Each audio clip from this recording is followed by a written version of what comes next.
Yo, yo, yo. Welcome to another edition of Your Therapist Needs Therapy podcast, where I, your friendly neighborhood therapist, Jeremy Schumacher, licensed marriage and family therapist, walk you through what it is like to take care of your mental health while working in the mental health field. This week is a heavy episode. There were going to be jokes about how there's not much to celebrate in the 250th year of colonization.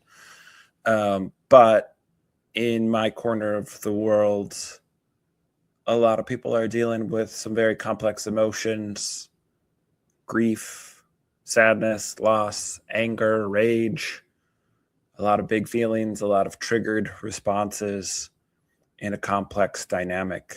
And, it's a podcast. I'm not here to offer answers to people, but I am trying to be a better voice on the internet than the Joe Rogans and Jordan Petersons of the world. And so this is like a messy topic. It's something that I think I, as a therapist, deal with probably more than most. It's certainly not a competition. I will talk a little bit about some of the dynamics here because it is complex, and try to, put some parameters out there to hold that messy space, to have nuance for different people being at different places related to what happened, and not get into the black and white thinking that the internet so loves to promote. But it's messy and it's relevant. It's relevant to religious trauma. It's relevant to mental health for sure. It's also relevant to my legitimate long-running, biggest, bestest, long-running is probably the correct term there, specialty, which is marriage and family therapy. Because I think that's the thing where it's been hard for me to not talk about this. And I reached out to one of my colleagues, one of my friends who is also a colleague, and I think in that order, just to process my thoughts last night. I'm a verbal processor. It wasn't a thing where I felt like I needed to talk to my therapist specifically, but I wanted to get somebody's perspective who A, knows me, and B, wasn't actually connected to any of this, which again, this is in my circle of religious trauma. It's not a big sphere. I think most people already know who I'm talking about if you're in the religious trauma world at all. So, again, practicing what I preach, but also, I don't love that idiom, but also trying to normalize that, it's okay to have messy feelings. And when I heard initially the report of this person's passing, I was bummed. I genuinely felt almost a little surprised at where it hit me. I honestly had the thought of this is when David Bowie died, because I was sad when David Bowie died, and then I was surprised that a celebrity death hit me, because that was really the first celebrity death where I think I was actually sad. Because this is a colleague, this is somebody who we run in the same circles. We had emailed back and forth, although never formally collaborated on anything. But we ran in the same circles. He was a researcher. He was an advocate, somebody who did really good work, really important work in advocating for survivors of abuse in the homeschooling system, specifically the Christian homeschooling system. And then I popped on his website and read the suicide note that he wrote, which as of recording is still up, which is a problem in and of itself. Don't go read it. And it's really bad in a gross, yucky, abusive way.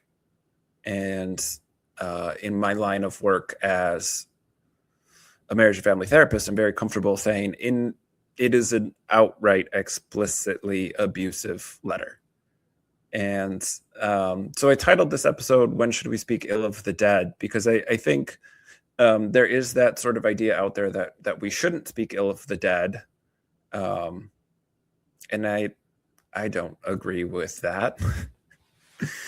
And sometimes it is unhelpful to put our time and energy into people who have passed when the sphere of influence we have, the limited sphere of influence we have outside of ourselves, is with the living.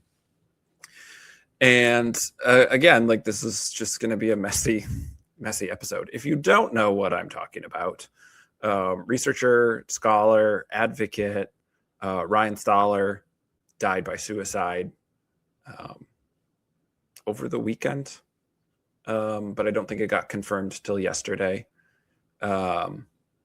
He posted a blog on his website, which was his suicide note, and whether it was intentional on his part or it was just a preset on his website for his blog, his suicide note got sent to his entire email subscriber list, which again takes the abuse to his estranged wife to another level, in that, like, significantly perpetuating harm to a vulnerable community, people who are familiar with his work, people who know his work and probably subscribed. It would be safe to guess the majority of them were survivors of abuse themselves, considering the advocacy work he did was predominantly around survivors of homeschool abuse and in sort of child liberation theology, which again, like, this is where it's like, there's nuance here. When should we speak ill of the dead? Well, first of all, shoulds always beg the question, according to who or according to what? I don't generally use the word should. For people who work with me, for people who know me, my use of that word is provocative here intentionally, because there is no black and white answer to that question. Don't speak ill of the dead implies we should not do that, and I don't agree with that. And again, there's space with this. So it feels unnecessary to me, as his voice is no longer with us, to debate something like the approach to liberation he took, which was still deeply in a theological lens, which is unfortunate for somebody who works with religious trauma and is fully out of organized religion and sees the entire system as flawed. I don't think you can have organized religion that isn't harmful. And that scales, obviously, and somebody who's working with liberation theology is obviously working to prevent harm and not do that. But if this had been somebody in the liberal progressive Christian space who it came out in a headline that they were an abuser, it wouldn't have surprised very many people at all, because again, this idea that deconstruction is just letting go of a belief system, just letting go of a doctrine, is different than reconstructing a worldview outside of patriarchy, outside of rigid hierarchies at all, and outside of the idea of like deserved punishment, which again is where his note gets really yucky. And I'm a licensed therapist, so you will not be seeing or hearing the note. I will say, don't read it. It's not good. I will summarize some of what isn't good about it in here. But if we look at sort of the lens, starting with what makes me say this is abusive, is when we look at power dynamics. Here is somebody who had a very large public following, somebody who had a big public platform, going through a separation, a divorce, and the suicide note is targeted at his wife. And anybody who is trying to apologize that fact away or say there's more to it, the header of the note is a picture from his wedding with his wife blurred out. There is no reading of the note that is not him placing the blame of his suicide onto his wife, ex-wife now. And like, they were estranged, it seems, for a bit before this, and the note came about seemingly as things moved towards final divorce proceedings. And I feel perhaps a little bit stronger than some of the other spaces I'm seeing in the religious trauma community on this, because of my work with romantic relationships. I am a licensed marriage and family therapist. The 20 some years ago, first time I saw therapy ever happen in real time, maybe not 20 years, quite that old yet. The 18 and a half years ago, when I first saw therapy happen live in front of me, I was behind a one-way mirror. I had just started grad school, and I was watching another student do therapy in front of the one-way mirror. And I was trained in a clinic where students got to watch therapy happen live with the team of other students and one of our supervisors. Our supervisors could also go in the room. We could watch our supervisors do therapy. It was a fantastic way to learn. And the first session I ever saw was another student, an older grad student who's further along in their training doing couples therapy. And I was, again, really young. I started school young. I got through college at a young age, and I was young for my grade. And so I was this kind of cocky kid who was very academically gifted. And so I turned to everybody else in the room and I said, this is what I want to do for the rest of my life. And they all sort of like chuckled, like, okay, Jeremy, you are like a baby still. You don't know anything. And here we are, you know, I'm year 17 of doing therapy myself. And I'm still doing couples therapy. It is, I refer to it as my bread and butter, even if it is the thing that online here I maybe spend the least time talking about. And I have couples who split amicably, who are on good terms, sort of talk about like landing the plane when there's been a malfunction. And we try and land that plane safely. And that is a good outcome in therapy. As a young marriage therapist, I perhaps thought that I needed to save everyone's relationship. And as somebody who specializes in couples, you quickly learn that is not the case. There are plenty of instances where ending the relationship was not only a good call, but the healthiest outcome for everyone involved. And that was true even as a young therapist when I was still a Christian, when I was working at a Christian counseling place, I still had that idea. And I could tell you all the spots in the Bible where divorce was okayed, because that was the context I had to work in, which I don't look back on fondly. So when I say the letter was abusive, it is the kind of thing that I see. It is most common a pattern I see in relationships that are dissolving, that are not on friendly terms, that we don't have that gentle landing, as it were. And there's a lot of vitriol, there's a lot of pain, there's a lot of hurt. And it's overly simplistic to say hurt people, but there is truth in that. And I see a lot of that vitriol come out. And so threats of suicide, threats of self-harm while a relationship is dissolving is unfortunately quite common in the work that I do. And it's something that I, as a therapist, can step in and deal with the way that I, as a therapist, am trained to do, in order to enforce a boundary so that partner who is not a trained mental health professional is not dealing with that.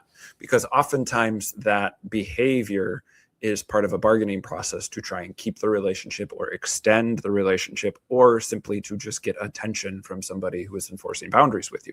It's always unhealthy. It's always unhelpful. And suicide is always a bad outcome. Again, I think there is research on this.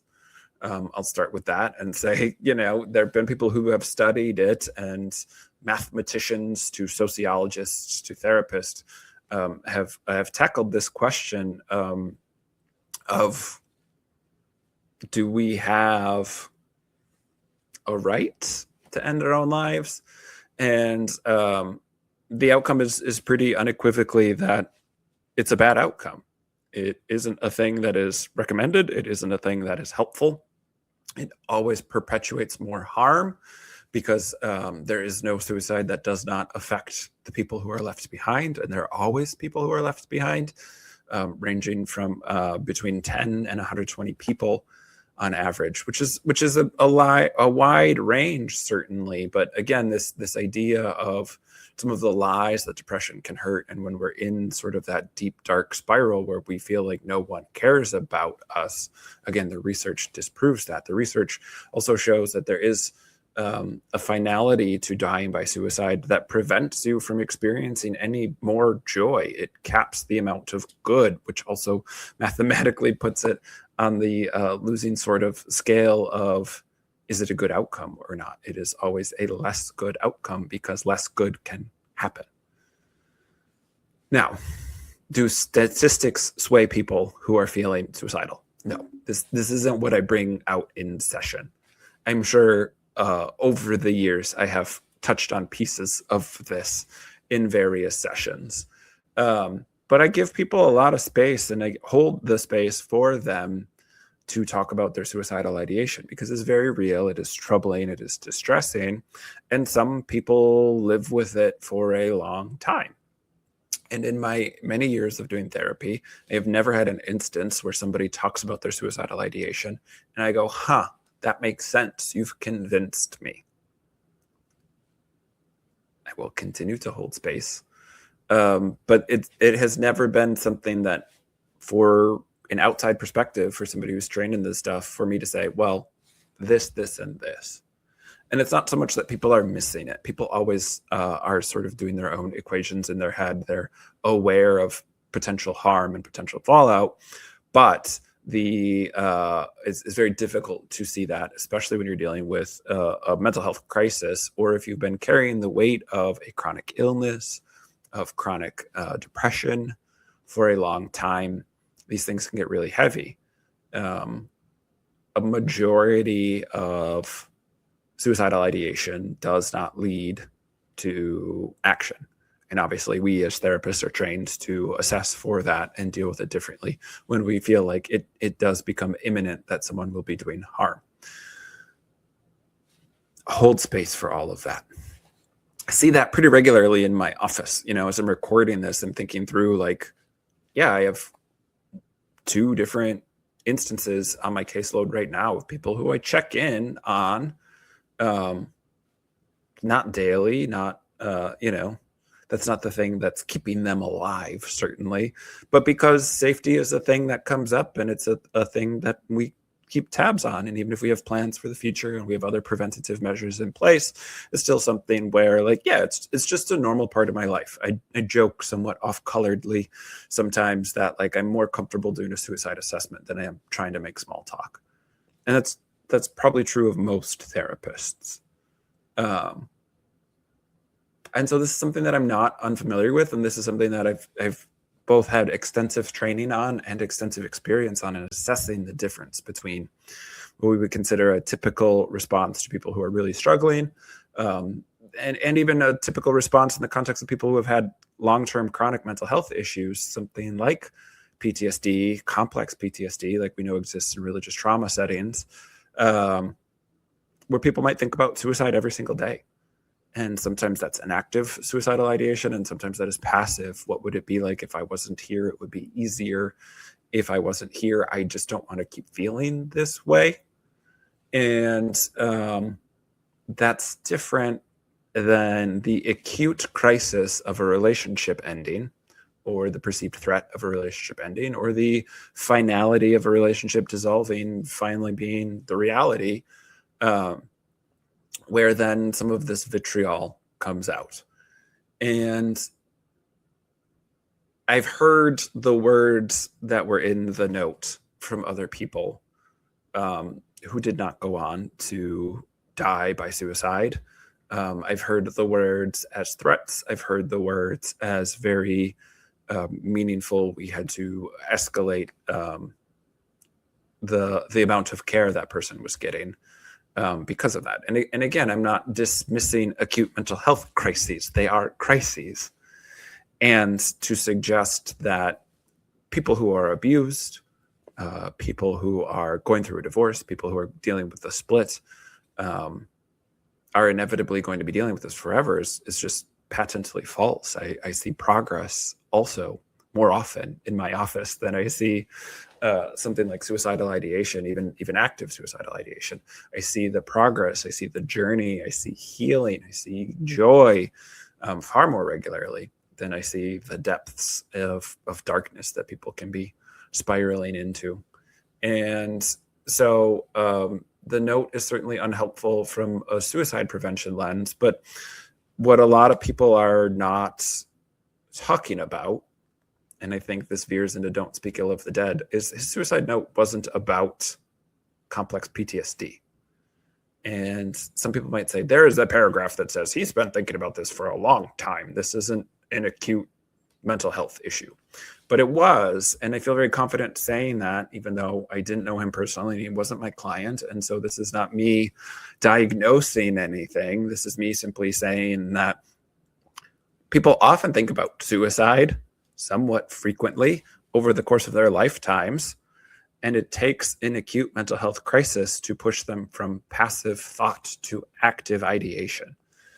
And so again, if this had been a situation I would be dealing with, again, if it happens in the room, it's a little different. Oftentimes it's somebody calls or texts me as they're in crisis. It's a thing that I'm available for as a therapist. And it's really great that they do. I always want to walk them through this and safety plan with them in the moment, rather than them feeling any sense of being alone or having to do this really heavy work by themselves. But again, I dealt with this a couple times a year. This comes up. Like this is frequent enough that like it remains fresh for me. And so I know there's pathways forward, and there's ways to work through it. And I've sat with people who are left behind. I've sat with the grief of parents who have lost their kids to suicide. I've sat with the grief of classmates and friends, partners, exes, because again, suicide always affects people.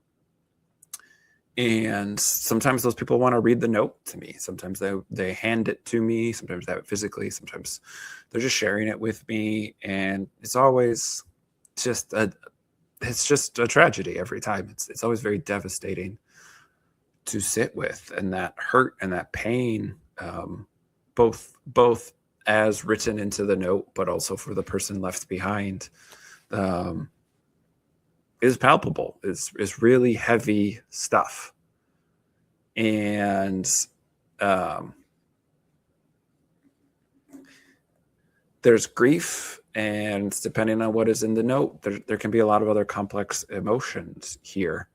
And I think what moves it from, gosh, this is complex, and people go a little crazy when they are going through a breakup, which is a thing I, as a mental health professional, say often, even though crazy is probably not the correct words. I use it again to be somewhat provocative, to highlight that, like, yeah, we are not our most resourced, best, logical, most good, harm-reducing, decision-making selves that we could be when dealing with a breakup, or just a significant loss of any kind. We are not fully resourced in those moments to be making good decisions, to be making decisions that have long-term impact. We are not in a good position to make those long-term decisions. And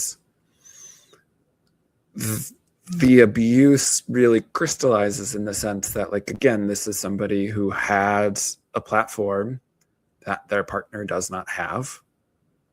Just the fact that, like, the note is still up implies to me like there probably wasn't anyone else in close proximity working with him, working with the website, because it should get taken down. Again, when we study sort of suicide prevention, and the fact that this note went out to just a very at-risk community to begin with is, again, just like horrific for a very personal reason. It wasn't,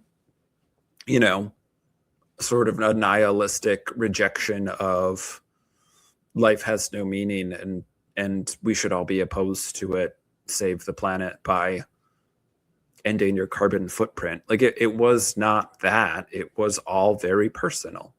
It was this person who I put so much of my own health and wellness onto has, quote unquote, rejected me, is leaving me, and therefore I am punishing them. And I don't think the word punishing ever comes through. But again, the fact that this was not written from a humanist secular lens or an outright atheist lens was again, very apparent. I'm always sort of wary in my work when I'm working with people who still identify as sort of some version of Christian, because it comes with issues. Because if you can't take what good things you think existed in Christianity out of it, and if you can't separate from the bad stuff and you feel like the only place that the good stuff exists is still in Christianity, like that's a problem for me, because the good stuff in Christianity exists in a lot of other places and you don't need any of the bad stuff. We can certainly speak ill of the dead when it comes to the Lord. The harm done is not just to an individual, and I would comfortably call it abuse, even if it was just if this letter showed up in my office from somebody whose partner had killed themselves during a divorce, I would call it an abuse tactic. I don't know Ryan. I didn't know him personally or professionally. I knew his work and we had chatted a few times, but all very professional, all very surface level. So again, does that mean I think he's a bad person? No, like his work was really important. And there are a bunch of people who have written things in light of his passing to say that his work was very important to them and that in some cases his work saved their lives. And so there's certainly a messiness here. And I think we all want to say, you know, abusers, black and white, are bad guys, right? Capital letter bad guy. It's humans are messier than that, unfortunately. What he did was abusive. What he did in this note was harmful, not just to the partner it was directed at with a great deal of vitriol and finger pointing, but to the community that it then spread to.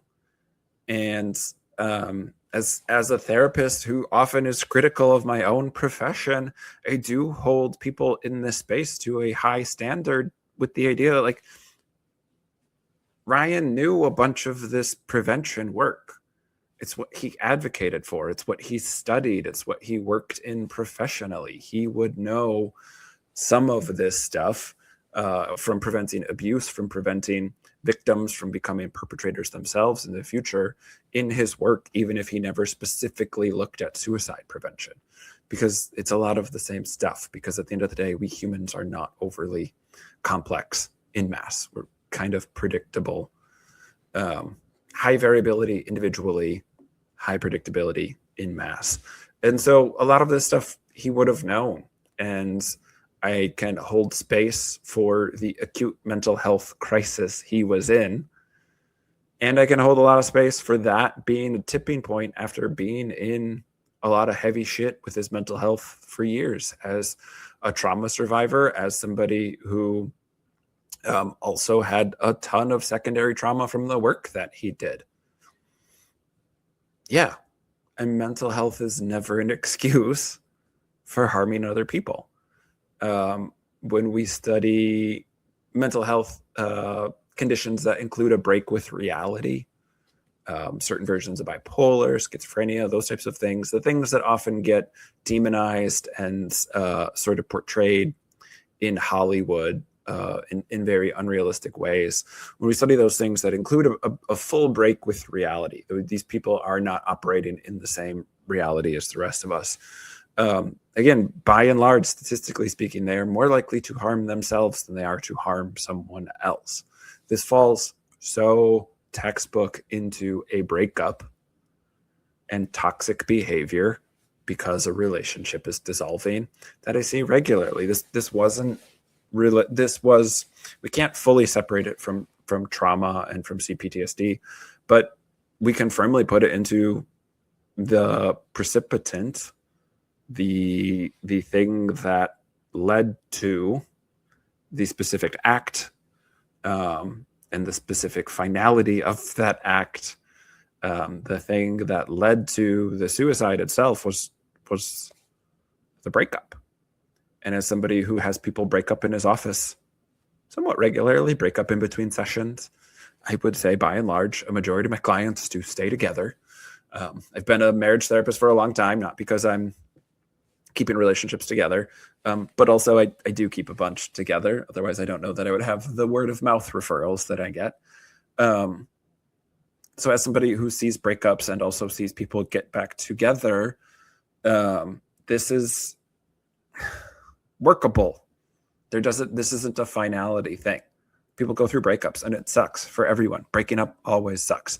Even if you're the person who's doing the breaking up, it sucks. And a lot of times what I see and what I share with my clients, especially if they're on the end of someone breaking up with them, is often one partner is 6-ish months ahead in the process. And for the person who is behind in the process, it is often a gut punch and a shock and a surprise. And whether they are accepting of it or they're in denial of it or they're in that sort of bargaining stage, some people just outright deny it. Some people bury their heads in the sand. Some people think this is a thing we've done before. We'll get through it over and over again. And sometimes that's the case. And sometimes there's sort of that final straw.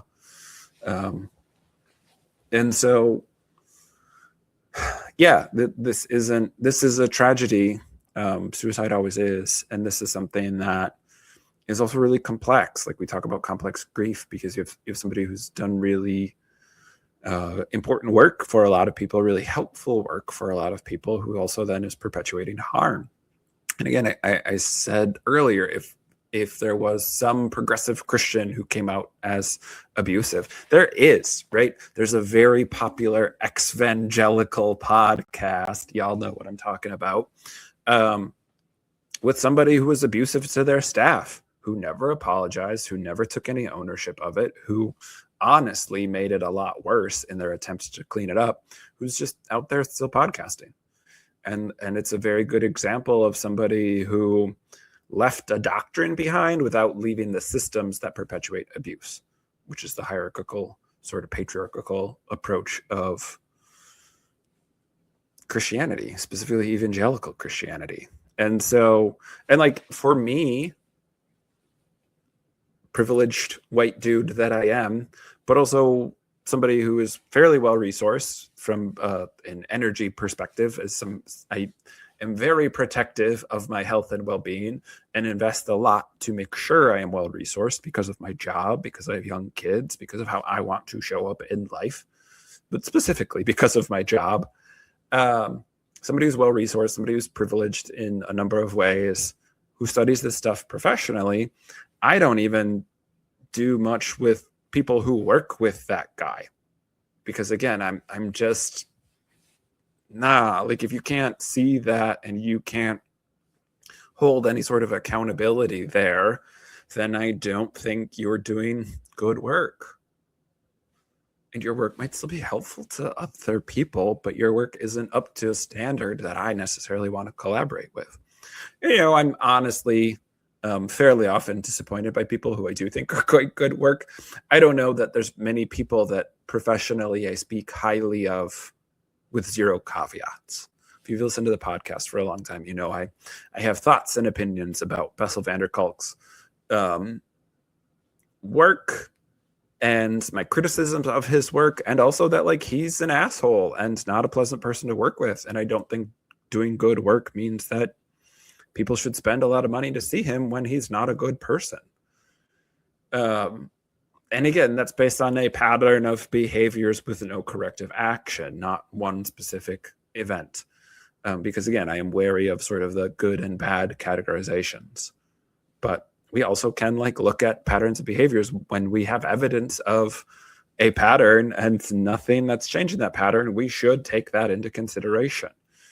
And again, there's no textbook I can give you that says page 498 says this public thought leader is this big of an asshole, then they're a bad person. Like, again, I can't give that to you. We all have some different standards on that. Hopefully you're aware of what your standards are on that. I never listen to Michael Jackson, so that's an unfair example. I don't listen to Kevin Gates because he's not a good person. He's somebody who is physically violent, specifically to women, and then uses his religion to defend it. And even if he makes banger music, it's not something I'm going to participate in. I'm not going to listen to it, and I'm not going to let him get any money off of what I purchase or stream, even if that's 0.00001 cent.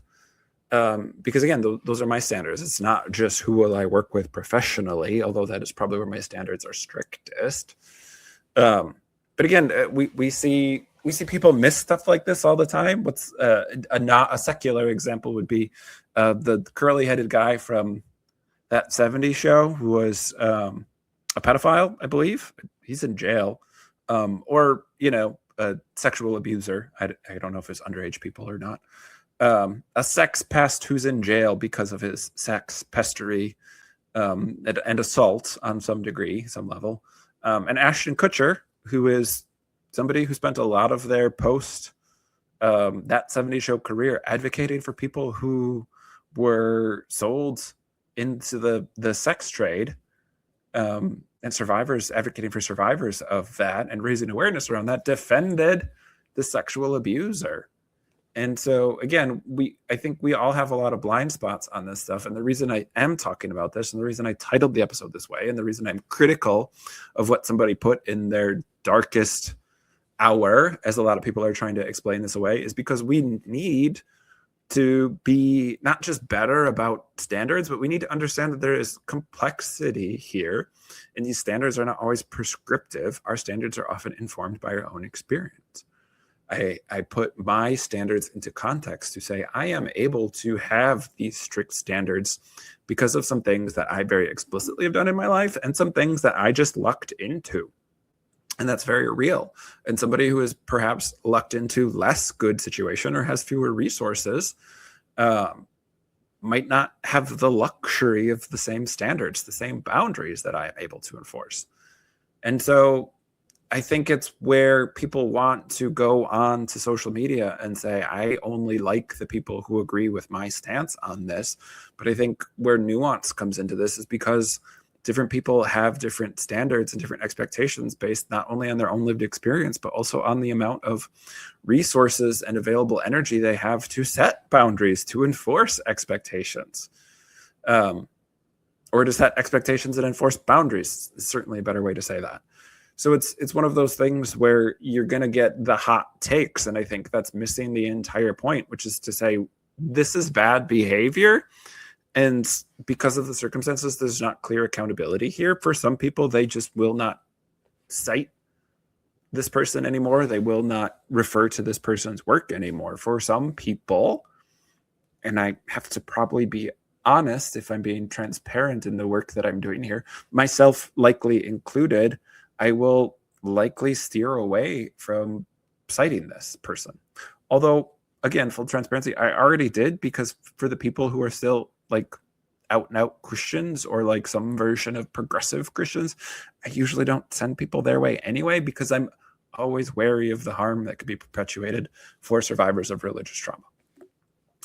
But there will be people who just like whatever reputation, whatever legacy he may have had went out the window when it became clear that this was an abusive act. And there will be people who will imply and try and say, well, this proves or this shows he was an abuser, and therefore all of it gets thrown out. And again, I don't think it proves that. I think it certainly posits the question of if this was the behavior that got publicized, what happens behind closed doors. But again, we don't know. And we don't have a way of knowing, even as somebody who's a therapist and gets insight into what happens behind closed doors as the therapist, we truly never know. And two people can experience the same thing very differently. So it's not about the knowing, but it is about being able to say, hey, like, this is evidence of abuse. And for some people, that evidence of that once or multiple times throughout the same letter, honestly, is enough to say we're cutting ties. We're not going to cite this person. We're not going to refer to this person. We're not sending people this work.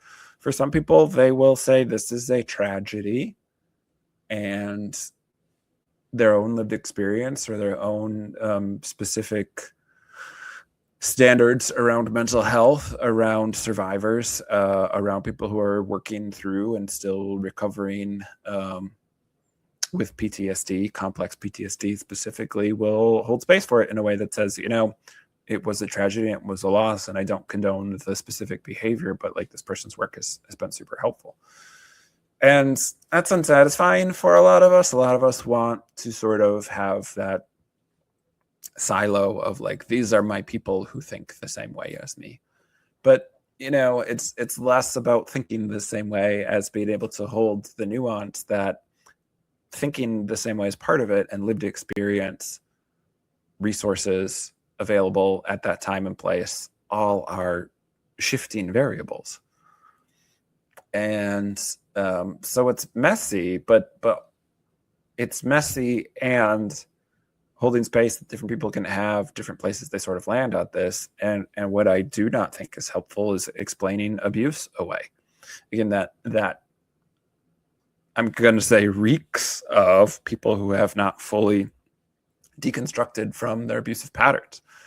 And whether they're, secular humanists, or they're pagans, or they're some other new, different organized religion, or they're out and out atheists, or whatever it is, if they haven't done the work to sort of leave behind the patterns of abuse and see what makes that a likely outcome, to see what environments breed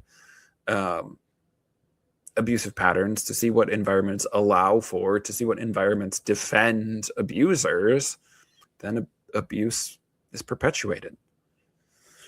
And that's unfortunate, and that's the part that I want us to do better about. And so the fact that it's a tragedy, the fact that it's sad, the fact that somebody did good work does not change that there's a problem here. And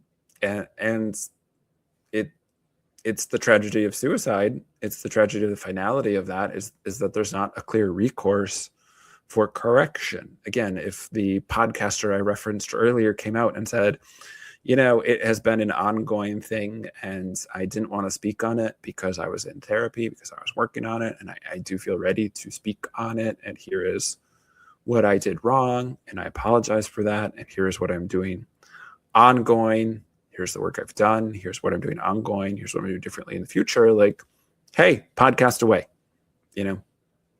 cool. But until then, it's like, no, that's somebody who is abusive to their coworkers, specifically the female coworkers, shockingly, former pastor, and they haven't really course corrected. So not great. Not somebody I want to work with, and not somebody I'm going to work with people who work with him, because they're not seeing it clearly. I'm at this point in my career on the therapy side of it, skeptical of working with people who have 1099 contracts with the therapists under them. Practice owners who have a bunch of independent contractors as therapists under them, I think, are missing an entire critique of the capitalist ruling class. And if you're saying our systems are flawed and broken, but you're extracting your own wealth from other people's labor, you're missing a key thing. And I'm not sure that my standards at this point in my career are that I want to work with people like that. And you know what? That's different than how I felt probably 3-4 years ago.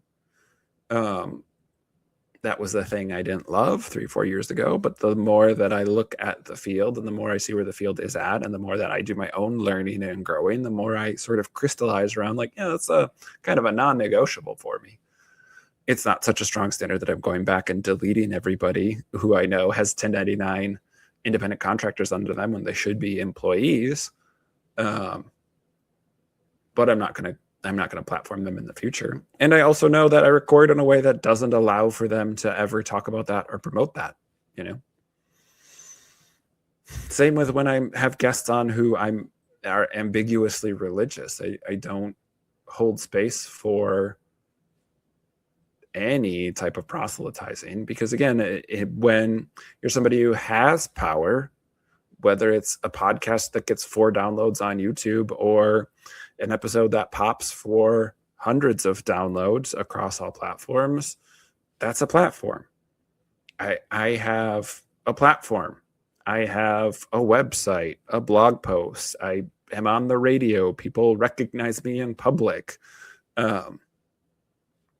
I'm not a celebrity, but I have more power than somebody else. My partner, for example, any of my clients. And that would be problematic in a different way to say anything publicly about them. But like, again, when we look at abuse, we're talking about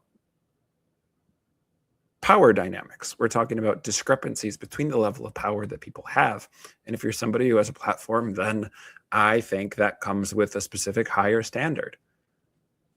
There's a bunch of shitty ex-former NFL guys who have shitty opinions about people and society, and they don't have the platform that Pat McAfee has. So I talk poorly of Pat McAfee in a way where he probably doesn't have the worst opinions of all former NFL players, right? That's why the whole sort of idea around like cancel culture and all that stuff was always such bullshit, because it's if you still have access to the platform, you still have power. And so, again, having a website, having a suicide note sent out to your email list, having a suicide note that is posted publicly and nobody seems to be able to take it down, that is a platform. That is power that other people don't have, specifically the power, specifically the people called out in the note, the people who are put on blast, the people who you are pointing a finger at. And so that becomes an abuse of power, because you have this discrepancy in levels of power and you are using that either for your own benefit or to make the other person suffer some sort of perceived consequence. And again, I just think that's a failing of like moving away from theology to think that people deserve punishment. That is toxic doctrine. There's no way to salvage that concept. It is harmful, always. So this sucks. That's shitty. It would have been funnier, for sure, to make jokes about America's state fair being really poorly attended. I don't know about funnier, because we would have gotten into like, yeah, it's always been a colonial project. That's not great. What are we celebrating?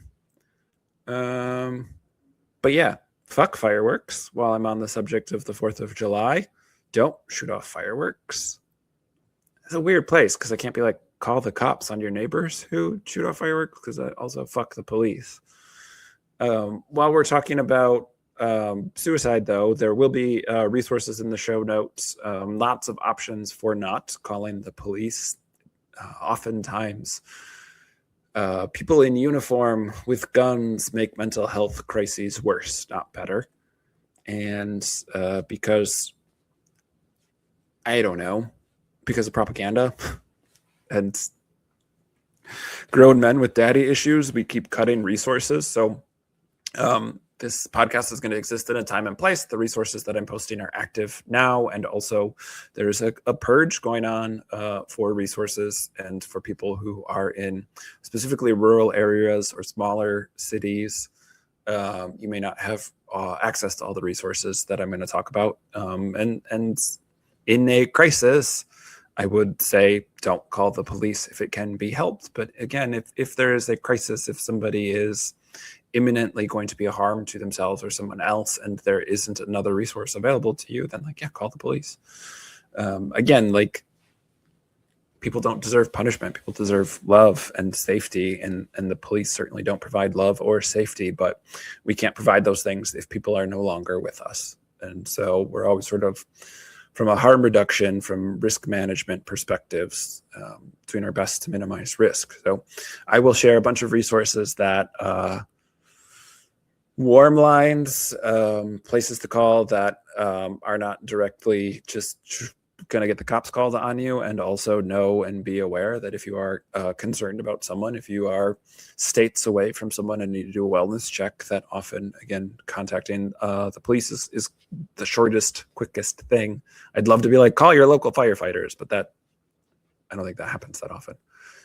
It's supposed to be 911, right? But nobody directs you to the fire department.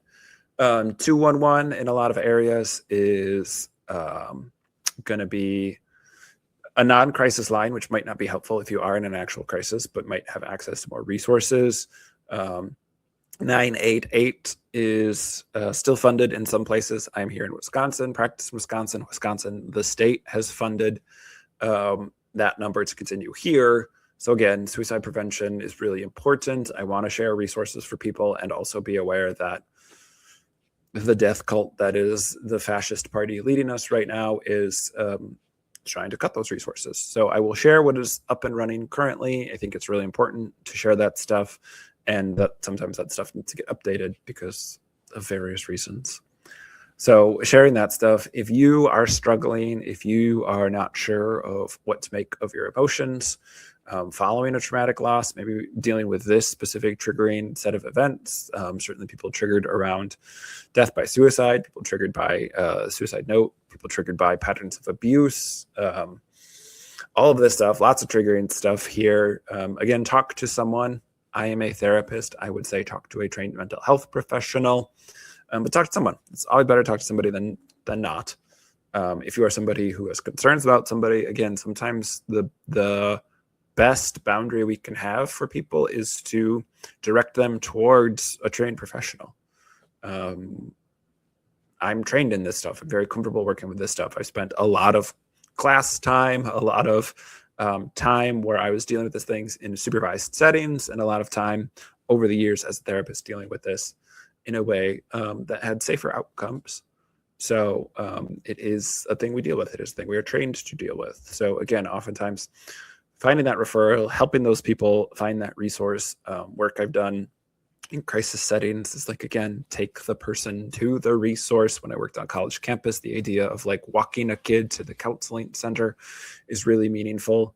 So again, sometimes being with them during the process is really helpful, especially when they're in crisis. But not every mental health professional. You can't, if you're not qualified to deal with this, it's okay to feel overwhelmed and like it's a lot. It is a good and helpful maneuver to say, hey, let's find this resource together. But please reach out. Titling this episode, I had a lot of different options, sort of the Infinity Knives, Brian Eno song, Everyone I Love is Depressed, came to mind, which is the chorus of like, but don't kill yourself because we love you too much. And again, I think that sentiment is certainly out there as we study the research, but in pop culture as well, when we look at suicide and complex grief, complex bereavement, complex loss. Yeah, somebody cares about you. I care about you. If I don't know you, lots of people care about you, even if they don't know you. There's somebody who cares. So reach out, talk to someone, use those resources, share those resources. My sign off has become very rote because I am autistic enough to like having a consistent opener and a consistent end, so I don't have to exert any mental energy, but it is very meaningful, something I'm comfortable ending with reliably, which is take care of yourself, take care of someone else. And I really do mean that. If you're a mental health professional tuning in based on the main thrust of the podcast, again, make sure you touch base with your own support system. I highlighted that I reached out to my support system in working through this and processing this. So please reach out, talk to someone. People care. I promise you are loved, even if it's really hard for you to see that right now. And yeah, take care of yourself, take care of somebody else. We'll be back next week with another new episode. Peace.